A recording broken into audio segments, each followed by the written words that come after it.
अद्भुत, amazing, incredible, रहस्यमय तरीके से गायब हो जाना। एक ब्लैक होल ब्रह्मांड का वो हिस्सा है जिसमें बहुत जबरदस्त ग्रेविटेशनल फील्ड होता है और उससे तो सूरज का प्रकाश भी नहीं गुजर सकता। एक सर्च में बताया गया कि कहीं पर बर्फ पर कुछ निशान मिले और वो निशान आगे एक झील के बीच में ही जाकर खत्म हो गए। क्या आपको पता है ब्लैक होल सिर्फ ब्रह्मांड में नहीं बल्कि हमारी धरती पर भी एग्जिट करता है। आज आप इस वीडियो में ऐसे रहस्यमय जगहों के बारे में जानोगे कि आपके रोंगटे खड़े हो जाएंगे। The earth black hole. Black hole ब्रह्मांड का वो हिस्सा है जिसमें बहुत जबरदस्त ग्रेविटेशनल फील्ड होता है और उससे सनलाइट भी क्रॉस नहीं हो सकती। कुछ साइंटिस्ट के सर्च के बाद पता चला आइंस्टीन की थ्योरी में सिर्फ ग्रेविटी के बारे में नहीं बल्कि ब्लैक होल का भी जिक्र किया गया था। आइंस्टीन ने एक थ्योरी में बताया any form of deposit in one place become a black hole, यानी एनर्जी का कोई भी एक सोर्स जब एक जगह जमा हो जाता है तो वो ब्लैक होल बन जाता है। अगर हमारी धरती पर भी ब्लैक होल बन रहे हैं, क्या वो ऐसे दरवाजे खोल देते हैं जिसमें टाइम ट्रेवल कर सकते हैं? अंतरिक्ष में वैज्ञानिकों ने बताया यहाँ गैलेक्सी में 4000 करोड़ स्क्वायर में फैला हुआ है। वह आकार में धरती के लगभग 30 लाख गुना बड़ा। कहा जाता है ब्लैक होल की खोज एल्बर्ट आइंस्टीन ने 1916 में अपने सामान्य सिद्धांत के अनुसार ब्लैक होल की भविष्यवाणी की थी। अमेरिका के जॉन व्हीलर ने 1971 में पहली बार ब्लैक होल की खोज की। कहा जाता है एंसाइंट एस्ट्रोनॉट थ्योरीज को सही मानते हैं और कहते हैं हमारे पूर्वजों को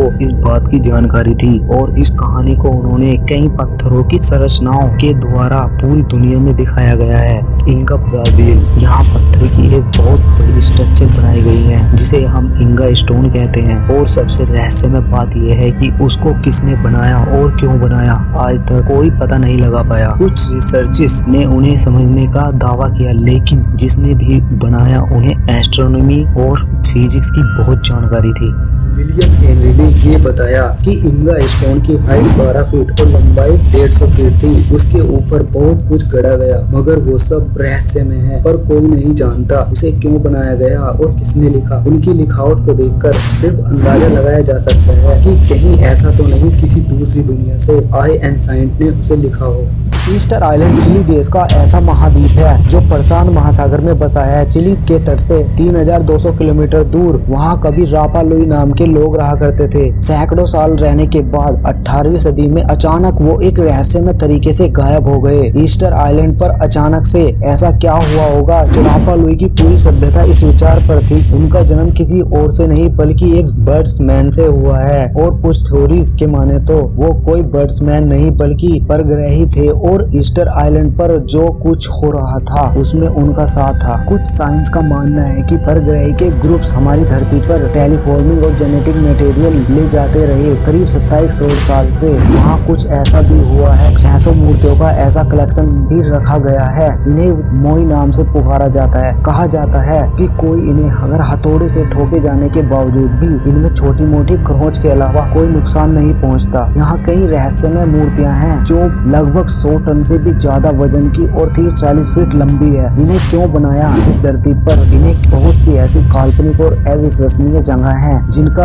आज तक कोई पता नहीं लगा पाया। सिर्फ अनुमान लगाया जा सकता है यदि हमारे अतीत में परग्रही हमारी धरती पर आते थे हो सकता है उन्होंने हमारी पृथ्वी पर मौजूद कुछ चीजों पर काबू पा लिया हो और उनके पास ऐसी टेक्नोलॉजी भी हो जिससे वो उन जगहों को ज्यादा ऊर्जा वाला बना सके ताकि वो उनका इस्तेमाल आने वाले ब्लैक होल या वर्म होल्स की तरह करे और अपने मकसद को हासिल कर सके और इस धरती पर काबू कर सके। The Bermuda triangle, the devil sea, Florida Lauderdale. 5 दिसंबर 1945 नेवी के 5 एवेंजर्स टॉर्पीडो बॉम्बर्स जिन्हें फ्लाइट 19 के नाम से जाना जाता है एक ट्रेनिंग के लिए बर्मुडा ट्रायंगल के ऊपर गए लेकिन वहाँ कुछ ऐसा हुआ बिना किसी वजह के उनकी फ्लाइट में किसी कारण खराबी आ गई और उन्होंने एयर कंट्रोल को संपर्क किया और अपनी रहस्यमय घटना के बारे में बताया। ब्रूस जिनोन ने बताया कि 5 प्लेन के उपकरण काम नहीं कर रहे थे और उनके कंपास ने भी काम करना बंद कर दिया और वो ये भी नहीं जानते थे आखिर कहाँ जाना जाना है। वो कई बार मुड़े लेकिन वो सारे पायलट कंफ्यूज हो गए, अचानक से गायब हो गए। नेवी ने तभी 2 सी प्लेन को वहाँ भेजा उनकी तलाश में, लेकिन 20 मिनट बाद वो दुर्घटनाग्रस्त हो गए। उनका आज तक नहीं पता चला। और सबसे चौंका देने वाली बात ये है कि उनका कोई जैकेट या विमान का पुर्जा तक नहीं मिला। कुछ स्टोरीज के अकॉर्डिंग देखे तो ये ईस्टर आइलैंड और बर्मुडा आइलैंड ऐसी जगह पर हैं जहां बहुत ज्यादा इलेक्ट्रोमैग्नेटिक हलचल होती है और जैसे परग्रही जीवों के पोर्टल हैं। एक ऐसा रास्ता जिसके खुलने से परग्रही इस धरती पर आते थे, बल्कि इस दुनिया के लोग भी दूसरी दुनिया में जाते थे। अगर ऐसा था वो फिर क्यों चले गए और फिर वापस क्यों नहीं आए? ये दुनिया का कुछ ऐसे रहस्य से भरी पड़ी है। दोस्तों, ये इन्फॉर्मेशन आपको कैसी लगी कमेंट में जरूर बताना।